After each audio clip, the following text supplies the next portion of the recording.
Hey Flashaholics, as those of us in the US are still dealing with the throes of winter, ThorFire has released two brand new flashlights, of which this video covers the TK18, which is a 1865 size light, which is also capable of accepting two CR123 cells.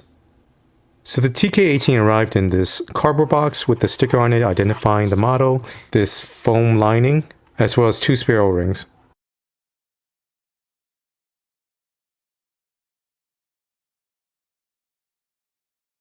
The TK18 can be best thought of as the little TK05 going to the gym, bulking up, gaining a tail cap switch. So at the beginning of the head, although this looks like stainless steel, it's actually aluminum if I'm not mistaken. It did not pass the magnet test. So the stainless steel clip, you can see the magnet sticking there fine, but it would not stick to this bezel here, as you can see. Now I thought that was a little curious choice because of the fact that typically aluminum is a softer metal than stainless steel, and the fact that it is crenellated, which I believe was intended to be a strike bezel. I would have thought that they would have gone with a harder material, but in the end, not an issue for me personally, but something to consider for those of you who do plan on using it as a strike bezel. The lens on the front is now AR coated, and it does feature a orange peel reflector to give it a nice smooth beam. The side switch also now incorporates an LED in there so you could get a battery level reading. Normally when the cell is healthy, there is a green indicator light in the middle of the electronic switch here. But as the cell is depleted, it'll flash red right there to indicate that the voltage is too low and you should replace or recharge the battery. The body features the same pineapple style motif, and regarding that tail cap, it acts as the master on-off switch, which I'll cover in depth in the UI. There is also the two same mounting points for a wrist strap, although none was included. And while there are these grooves milled into the head here, it doesn't really provide much in the way of anti-roll. If anything, it's really the stainless steel clip that acts as that better. In terms of engraving, there's simply the logo, the manufacturer name, and the model number, the hot logo at the tip of the head, as well as these few engravings back here. Now, the light can be disassembled into three pieces. So you can see that at either end of the light, there is a spring that allows it to accommodate a wide variety of cells. Case in point, their ThorFire 3000 mAh cell is, I think, one of the longest that I have in my collection, but no problems there. Of note, though, is that while these threads, they are square cut, they operate very smoothly, but they're not the same on both sides. So meaning like you can't take the tail cap and mount it to the head side, it simply won't fit. The reason I point this out is because the stainless steel clip can only be mounted one way, and that is that you can only carry it bezel down. And that about sums up the major features of this light. The TK18 runs pretty much mid-pack. I have a good variety of lights here, starting with the Xeno SA3, which is one of the most compact 18650 size lights ever made. And then on the other extreme, you have Nitecore's P25, which is one of the larger turbo head size lights. So as mentioned, pretty much mid-pack. Light names are there, but if you have any questions, drop a comment. Despite being a side switch light, there really should be no limitations in terms of the handling, as opposed to a tail cap operated switch. So case in point, the reason being that depending on if you carry it in an overhand mode, you could always use one of your digits here to operate the mode changes easily, or in a underhand carry style, pretty much you use your thumb. I would argue that side switches actually make it easier in the underhand carry by the fact that you don't have to reach back, change the mode, and then come back again carry in the underhand. It is a 18650 size light, so overall the girth isn't too bad. Should hopefully not really cause any complications for those with wrist or hand ailments. The pineapple knurling here isn't aggressive. It's perfectly deburred, so no issues there. It does offer a little bit additional grip here with use barehanded or with glove. As I've highlighted in previous reviews on lights with the tail cap guard, I'm not really fond of this only because, like I said, it kind of forces you into a situation. But as mentioned, given that this is a side switch operated light, it actually frees you from having to keep your thumb there, so you can hold it this way and then operate the light that way. Of course, the only consideration is if you're planning to use this as a strike tool for breaking glass or whatever, that's the only time you may want to put your thumb there to give it additional leverage. The tail clip does not conform to any specific facet of the light. You can pretty much position it to any position you like to prevent it from digging into the palm of your hand. So overall, very easy to handle light with good flexibility in terms of the operation. The TK18 features 4 fixed output levels that's controlled through the side switch. The rear mechanical tail cap clicky is only a master on-off switch. So once the switch is off, press the side switch, nothing happens. With it on, the 4 output levels are low, medium, high, and then turbo. From turbo, the next step, it'll step back down to high, go to medium, and then back to low. There is memory mode, so let's just leave this on medium. Shut off the light, turn it back on, and you can see that it stays in medium. There is also a hidden bike strobe that's accessed from any mode with the light on. 3 quick presses. And this functions the same as in high mode, about 500 lumens. To get out of that mode, just press the switch again. Now, there is also a hidden single level mode that you can control through ramping and set to your preference. How that's accessed is with the light on at any level, quickly press the side switch 4 times. Then you're going to see it's in full blast mode. Now in this mode, you set the level by pressing and holding the side switch for ramping effect. And it'll ramp down. When it reaches the maximum low, it'll blink, so that way you can see this is the absolute lowest mode. Now this mode, incidentally, is actually lower than the fixed output level mode. I think I measured somewhere around like 2 lumens, whereas the fixed one is about 6 lumens. So it would have been nice if the default one had that. So like I said, you could set it to low, then from there, if you press and hold again, it'll start ramping up. So that way you could kind of set a level to your preference, but again, it's only a single output level, and it is also memorized. So you shut it off, you turn it back on, it'll stay in that fixed output level until the next time you exit it. To exit this, it's the same thing. You got to quickly press it 4 times. So about that other output level, I'm not so sure how useful that is. I suppose it could be useful if you need it kind of like a fixed output level, and then you could control the light with the rear tail cap switch to signal, right? But then again, you could kind of do that with your 4 fixed output levels without worrying about changing the modes, because the output level is governed solely by this. Now, the tail cap switch is a forward clicky, and that's how you could do a signaling without fully clicking that switch. Again, I think it's a nice feature, but I just don't know how useful it is or how practical it is in real life terms. The fact that it has that lower low mode, that may be useful, but the problem is that you have to go into like full blast mode just to get to it, right? And then ramp down to it. So if you had wanted something really low, you had to go through all that hassle of entering the mode, cycling all the way down, memorizing it, then leaving it there. But again, it's an extra feature that you could utilize. Maybe you're going camping, you don't need all the other output levels, you keep it on that level. But like I said, I would argue that if they had set this lowest mode's low to the standard low mode, that would have been nice, because like I said, this is a very nice low, 2 lumens roughly. It's not a true moonlight mode. And that's it for the UI. This is the TK18 running on their ThorFire 3000 milliamp hour cell. They don't typically publish throw figures, so the only thing I'm going on is my actual measurements here right now. Now the tint that I'm seeing on the screen, it's a little bit more green. In real life, it's actually a bit more neutral looking than that. Next up, we have their old VG10. I last measured this around 550 range. So I'm not quite hitting it where it was before, but then again, this cell has aged. I think it does impact both lights equally, but overall not drastically far off.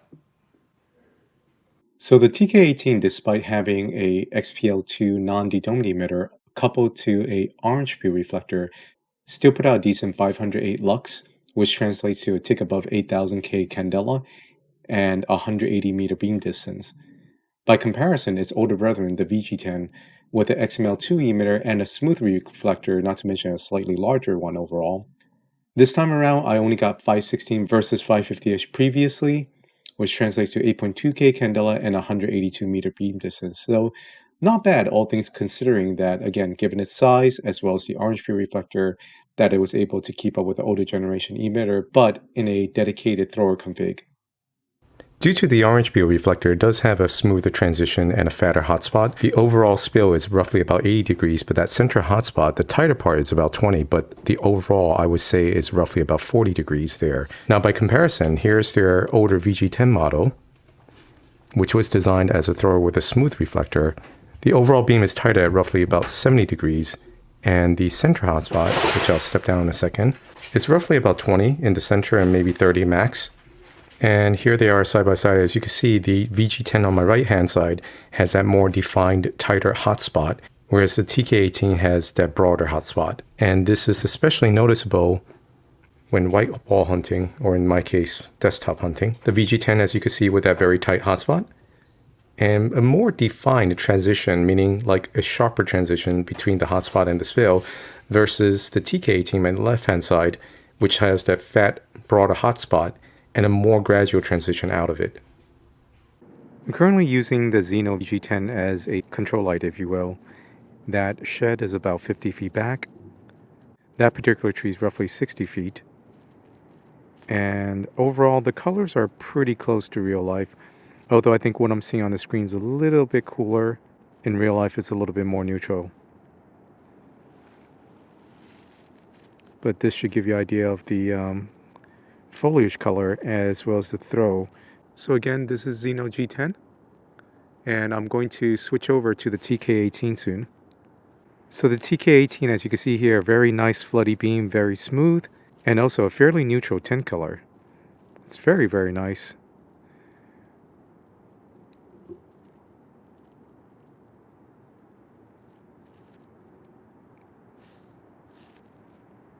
I would say again, what I'm seeing on the screen versus real life corresponds pretty well.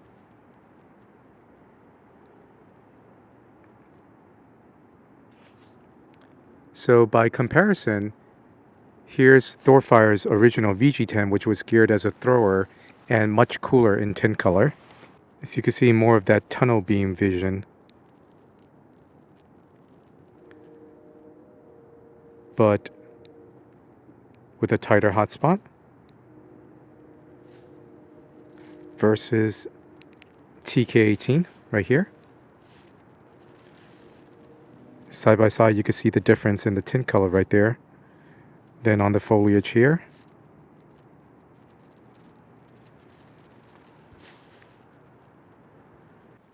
So now we're on the streets to get some idea of the asphalt color versus foliage.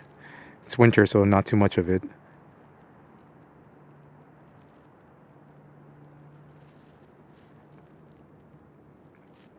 Here's the VG10 by comparison. Definitely tighter hotspot. Back to the TK18. And then side by side on the streets. Now one at a time on the foliage.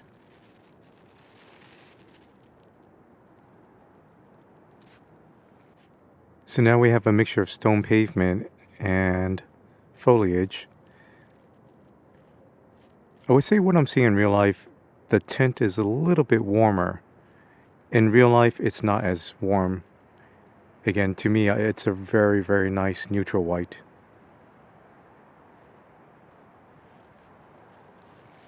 It's the VG10 throw-in for comparison. I think those trees back there, meaning those bushes, or at least that big guy there, I don't know, roughly about 80 feet, 90 feet out, guessing. Here's the TK18 by comparison.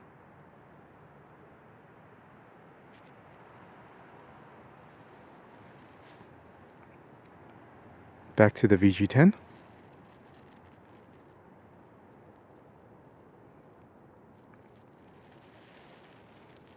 So overall, very nice, smooth, floody, very usable beam.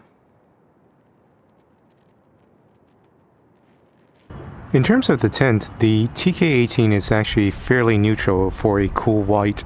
So currently this rock is in direct sunlight with a shadow right there, so kind of allowing you to easily see the difference. It is shortly afternoon, so it is a little bit warmer, but as you can see here, it's got a fairly nicely, I wouldn't say it's perfectly neutral, it's definitely a cool white, but it's definitely more on the neutral side of cool white. So let me bump it up a little bit so that you can see.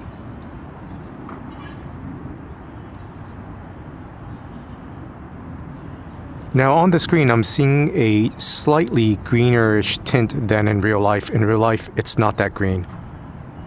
As for the tint of the TK05, there's no mistaking that this is definitely a cool white. Unlike the TK18, I'd say it's closer to about 6,000 in temperature roughly.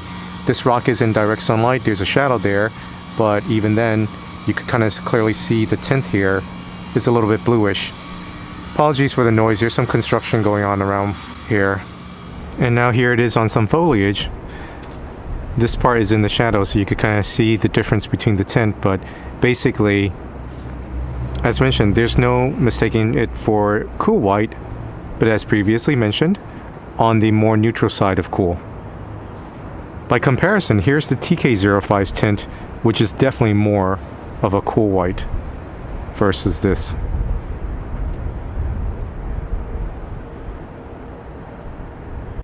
In the interest of time, I've only performed the runtime in the turbo mode using both a 18650 size cell, and since the voltage range is up to 8.4 volts, it could also take up to two 16340s, but I didn't have any good cells, so I did a second test with the LifePo4 cells. So starting off with the 18650, I wasn't able to meet their claimed 1200 lumens, but they only claimed 45 minutes. I don't know how that's achieved because with my runtime, there's an immediate decline. Started off, I think, as high as close to 1100, dropped to just slightly below 1000, and then after roughly about 3 minutes, it'll perform a time step down here, after which it runs sort of semi-quasi-regulated for a while, but in a steady decline. And I purposely zeroed out the value here because that's where it passed the NCF01. It dropped less than 10% of the initial measure value. So anyway, the lumens captured was 989 lumens, but the total for the average run was about 478 lumens. It didn't get meaningfully hot at all, not even 20 degrees above room temperature, so not a concern there.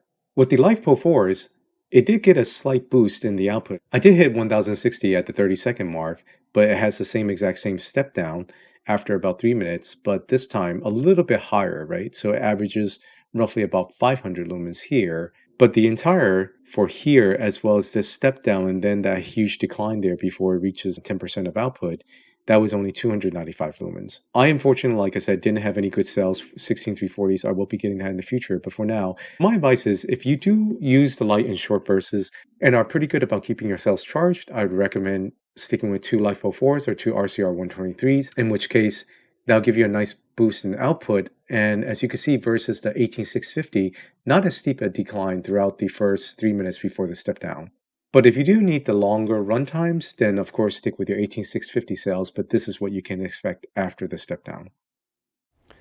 I've had both the TK05 and the TK18 for a few weeks now, and I gotta say, ThorFire continues to make ingress in terms of the type of products they offer, but also progress in terms of their quality. I'm happy that they're utilizing a driver where it's not PWM, thus not causing any flickering. I am sensitive to that, and I did notice it somewhat in, I think, the high or the low states. Regardless though, the overall build quality of this is extremely solid. I love the fact that it's square cut threads. The light did come greased, although it could use it a little bit more. The anodizing is where I think maybe the potential, if I had to nitpick, the weak point on this light. Reason being the tail cap and the head matches, although the body's a slightly darker shade. Not to mention, they don't state what type of HA coating this is. I do believe it's HA2. Reason being that while doing the runtime testing, the temperature probe, I simply moved it and it nicked the finish right there. So I would like to see them hopefully be able to implement HA3 instead. In terms of affordability, they've definitely been more into the budget category, and that doesn't change drastically with the TK18, which I feel offers a lot of value for the light. It could run on two CR123A cells or even the rechargeable versions. That does offer additional options for one in terms of the power source. The UI is fairly straightforward. It offers you 4 output levels that are well spaced out. Personally, I actually don't mind the cycling back downwards of the output level, although some may, so that may be a potential issue, but for me personally, it's not. It does have the memory mode, of course, through battery changes as well as the turning it on and off. So if there's one thing I would like to actually see the return of is back in the days when I first started off in flashlight collecting, oftentimes you would have a light that offered, like say for instance the Olight M20, that gave you the choice between a orange peel reflector or a smooth one. I would actually like to see manufacturers return that, but I suppose they, with the warranty and et cetera, they take a cautious approach because, you could mess things up by not mounting it correctly because at least on the M20 model, that reflector actually screwed onto the pill, whereas most of the times these reflectors simply just drop in. So I can understand why they are reluctant to do that, but I would love to see those options. Not that the TK18 was shabby in terms of throw. It did actually keep up with the BG10, which is a slightly larger size headlight featuring a smooth reflector, but it would just be nice to have options. In the end, this was a solid, if not a spectacular release from ThorFire. Reason being that, it's not like, say, there was anything drastically new or different. It kind of follows the cookie template model, taking a conservative approach and offering a solid light for good value. As part of FTC disclosure, the TK18 was provided by ThorFire for review. Thanks again for watching.